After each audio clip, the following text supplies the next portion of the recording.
Seigneur est celui qui opère des prodiges et des miracles. Et vous le savez, cet été, nous sommes dans cette série où nous voulons susciter la foi chez chacun d'entre nous pour que le Seigneur continue de faire des prodiges et des miracles dans notre vie. Le temps des miracles ne s'est pas arrêté, il continue. Christ est le même hier, aujourd'hui et éternellement. Et j'aimerais partager avec vous un texte que l'on trouve dans l'évangile de Jean au chapitre 6, et le verset 1er. On va voir un miracle et nous allons voir d'une manière concrète ce que ce miracle encore aujourd'hui signifie pour chacun d'entre nous. Il est dit, après cela, Jésus s'en alla de l'autre côté de la mer de Galilée de Tibériade. Une grande foule le suivait parce qu'elle voyait les miracles qu'il opérait sur les malades. Jésus monta sur la montagne et là, il s'assit avec ses disciples. Or, la Pâque, la fête des Juifs, était proche. Ayant levé les yeux et voyant qu'une grande foule venait à lui, Jésus dit à Philippe, « Où achèterons-nous des pains pour que ces gens aient à manger ?» Il disait cela pour l'éprouver, car il savait ce qu'il allait faire. Retenez bien cette phrase, hein. Jésus savait ce qu'il allait faire. Philippe lui répondit, « Les pains qu'on aurait pour 200 deniers ne suffiraient pas pour que chacun en reçût un peu. » Un de ses disciples, André, frère de Simon-Pierre, lui dit, « Il y a ici un jeune garçon qui a 5 pains d'orge et 2 poissons. Mais qu'est-ce que cela pour tant de gens ?» Jésus dit, « Faites-les asseoir. » Il y avait beaucoup d'herbe en ce lieu. Ils s'assirent donc au nombre d'environ 5000 hommes.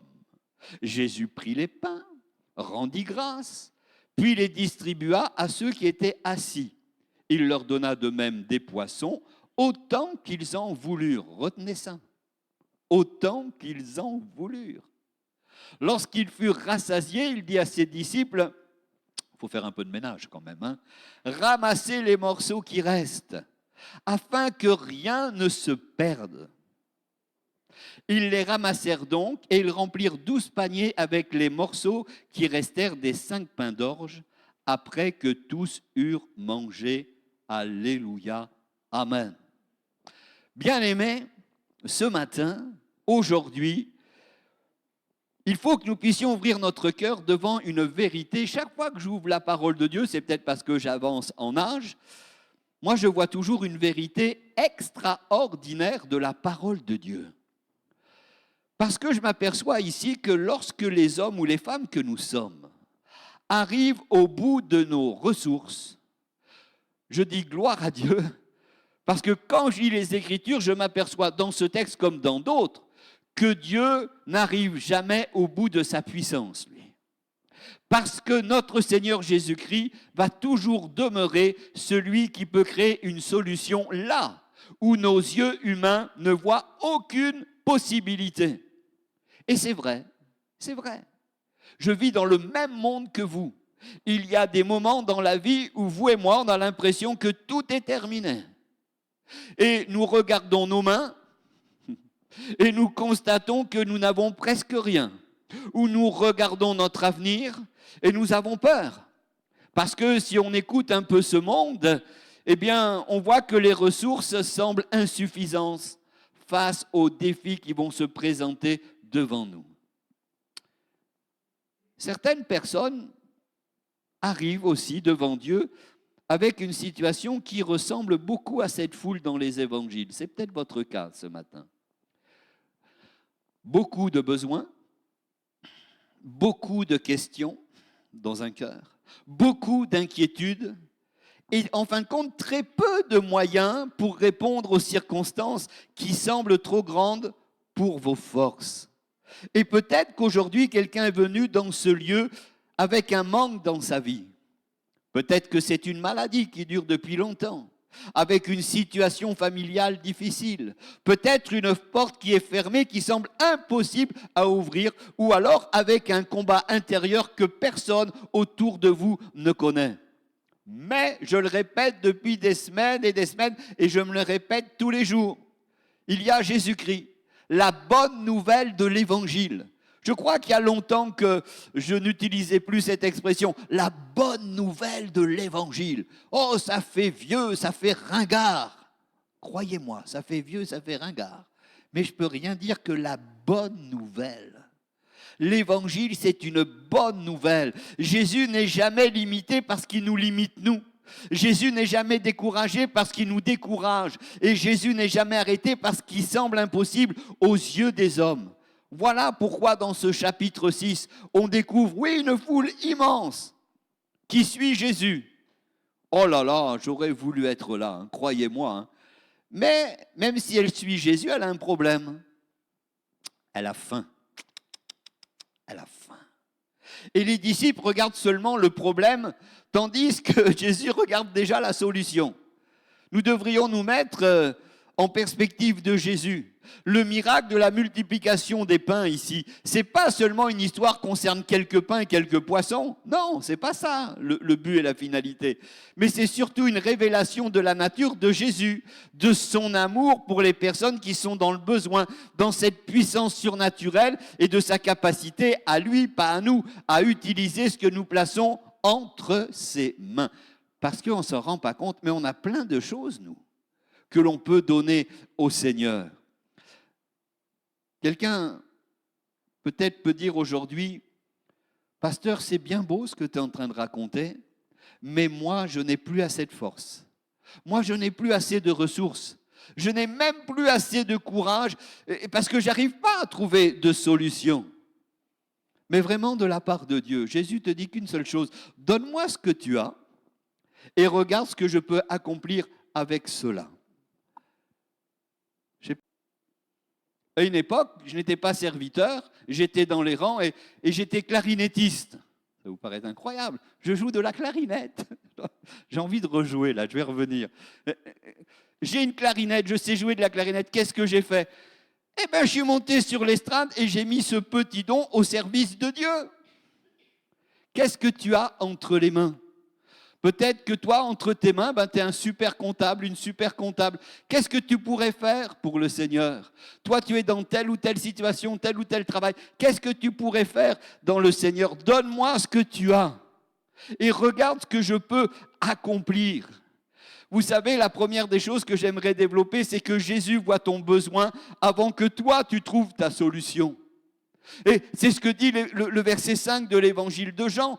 Ayant levé les yeux et voyant une grande foule qui venait à lui, Jésus dit à Philippe, il est dans l'angoisse le gars, où achèterons-nous des pains pour que ces gens aient à manger? Il est comme vous Philippe, il a bien vu le besoin. Il voit bien que les gens ils ont soif de quelque chose, mais où est-ce qu'on va trouver? Et le pain de vie, on vient de le prendre ce pain de vie. C'est qui le pain de vie? C'est Jésus-Christ. Et ce pain de vie, frères et sœurs, vous l'avez en vous tous les jours de votre vie. Avant même que la foule exprime sa faim, Jésus connaissait déjà son besoin. Parce que le Seigneur, ce n'est pas un Dieu qui est éloigné, ce n'est pas un Dieu qui, peut-être comme moi ou comme vous, pourrait découvrir une difficulté chez un frère ou une sœur. Non, il suffit simplement de lui demander. Jésus a vu cette foule qui marchait. Jésus a vu cette foule qui écoutait son enseignement et qui cherchait sa présence.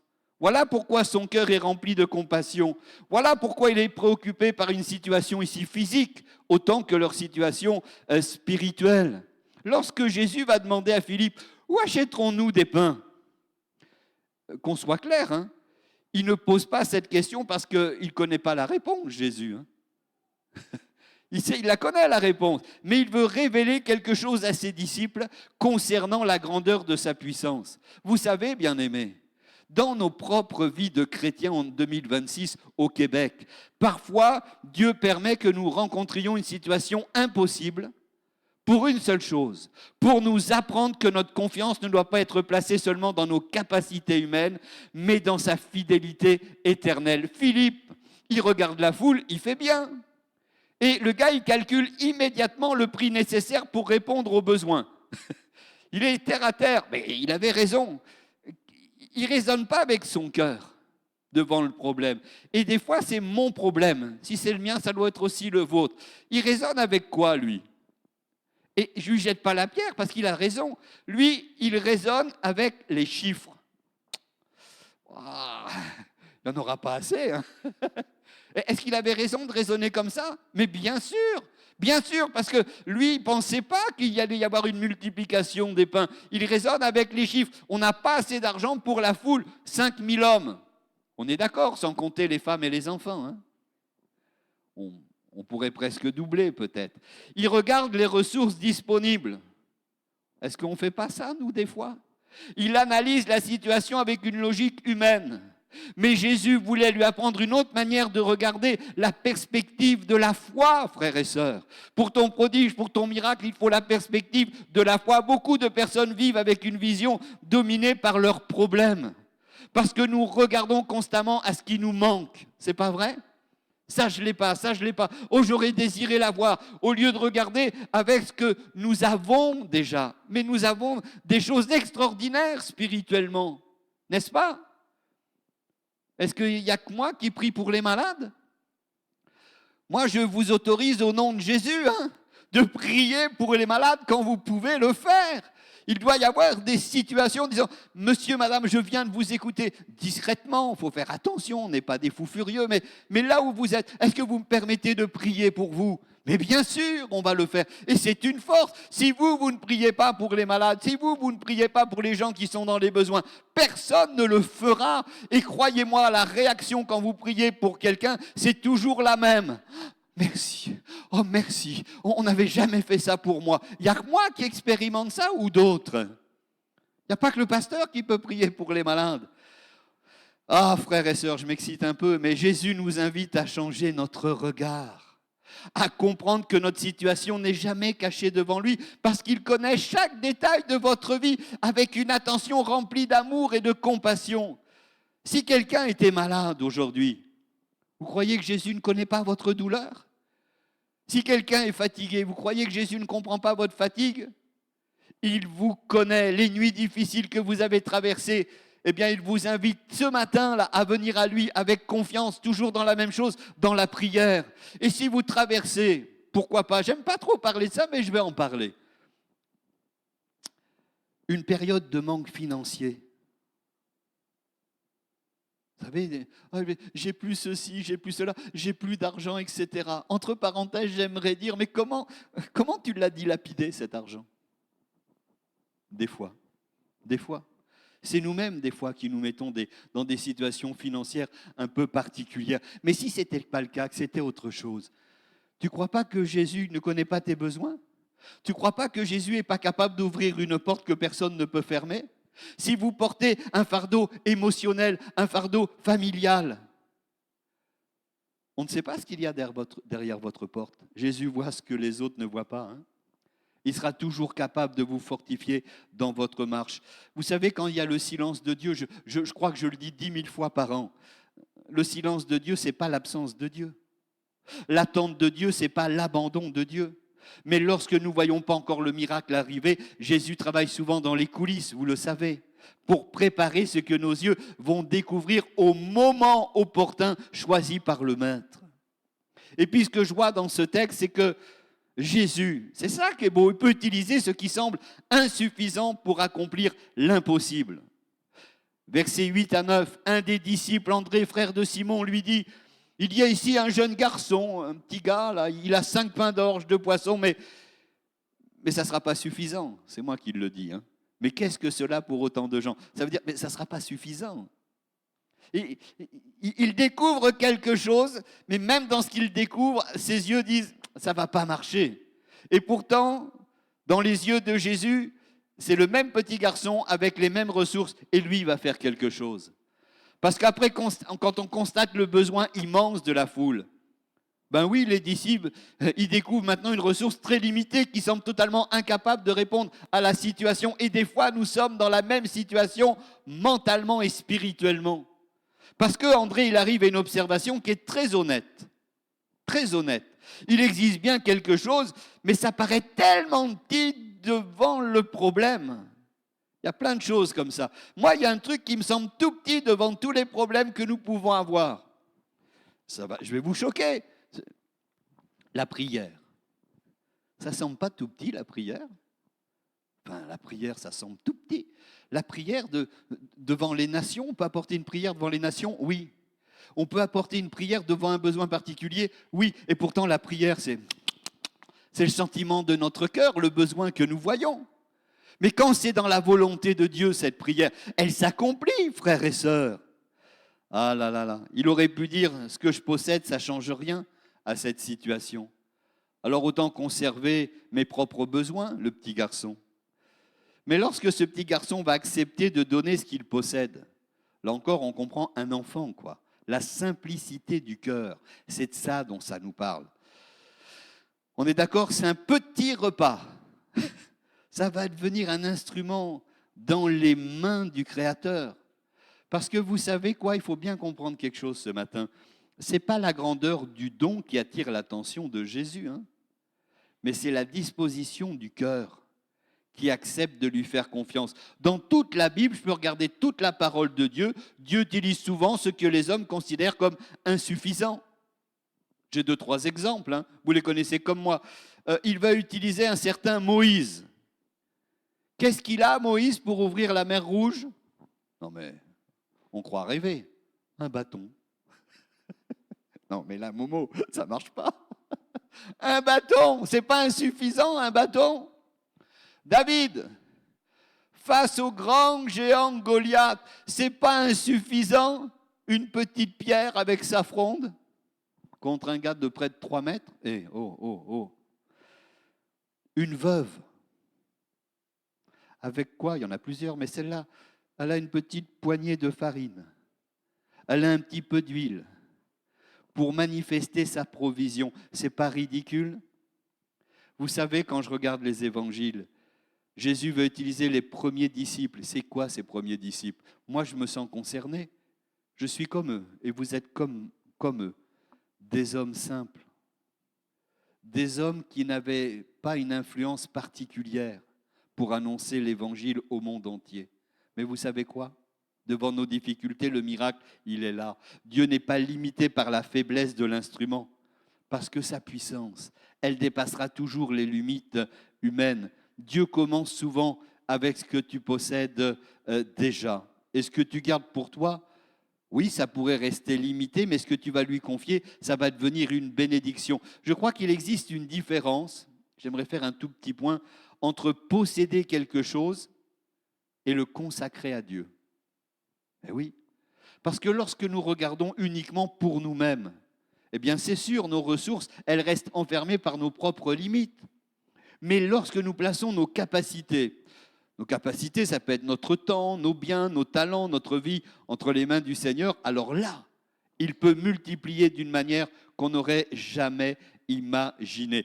Parce que le jeune garçon n'a pas simplement donné de la nourriture, mais pour moi, c'est ça le plus important, il a participé à un miracle. Et oui, il savait probablement pas ce que Jésus allait accomplir avec son offrande, mais il a accepté de lui faire confiance. C'est cet état d'esprit que nous devons demander au Seigneur. Souvent, Dieu nous demande simplement un acte de foi avant de montrer le résultat. Alléluia. Alors votre prière, elle peut sembler petite, mais Dieu va l'utiliser, bien-aimé. Votre témoignage, il peut sembler simple, mais Dieu peut toucher quelqu'un par vos paroles. Votre service, il peut sembler insignifiant aux yeux des hommes, mais Dieu voit chaque geste accompli avec son amour. Et puis une dernière chose que j'aimerais voir avec vous, c'est que, on le voit ici, quand Jésus prend le contrôle, eh bien c'est l'abondance qui remplace le manque. Et oui, on arrive maintenant à ce moment extraordinaire où Jésus prend entre ses mains ce qui semblait insuffisant. Et il va même démontrer publiquement que sa puissance est infiniment supérieure aux limites des hommes. Il faudrait peut-être même remarquer l'ordre des événements. Jésus ne demande pas aux disciples d'attendre que la nourriture augmente avant de commencer à distribuer. Il peut dire, les gars, on va distribuer quand il y aura 12 000 parts de prêtes. Non, Il commence à agir avec ce qui était disponible. Vous savez pourquoi? Parce que la foi avance souvent avant de voir le résultat complet. Jésus prend les pains, Jésus rend grâce, Jésus les distribue. Et pendant même que les mains des disciples transmettent la nourriture, le miracle se manifeste progressivement sous leurs yeux. Parce que le miracle des pains, ce n'est pas simplement un événement spectaculaire, mais c'est surtout pour moi une révélation du caractère de Jésus. C'est quoi cette révélation? Eh bien qu'il est celui qui pourvoit. S'il l'a fait pour cette foule, il va le faire pour vous. Il est celui qui soutient la foule, il va le faire pour vous. Il est celui qui prend soin de ses bien-aimés, il va le faire pour vous. Parce que le Seigneur, il est celui qui dépasse les limites naturelles lorsque cela correspond à son plan. Et vous savez, la foule n'a pas reçu seulement quelques miettes pour survivre, hein. La Bible dit qu'ils ont mangé, c'est pour ça que j'ai insisté tout à l'heure, parce que je relisais ce texte cette semaine, autant qu'ils en voulurent. Ah, c'est ça que je veux, moi.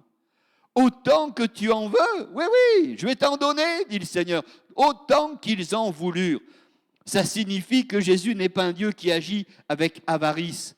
Il n'agit pas avec hésitation, mais le Seigneur, il donne avec générosité. Parce que ce qu'il veut chaque fois qu'il fait ça, c'est révéler l'immensité de son amour. Alléluia. Oh, que le Seigneur est bon, frères et sœurs. Cette histoire, je vais peut-être demander aux musiciens de venir, mais elle commence par une foule qui est affamée, par des disciples dépassés par la situation. Et peut-être que quelqu'un au milieu de nous qui vont nous écouter se sent de la même manière, affamé, dépassé par une situation dans ta vie. Mais j'aimerais te rappeler quelque chose parce que Jésus n'a pas changé. Cette histoire se termine avec une foule qui est rassasiée, avec des disciples qui sont émerveillés devant la puissance de Jésus.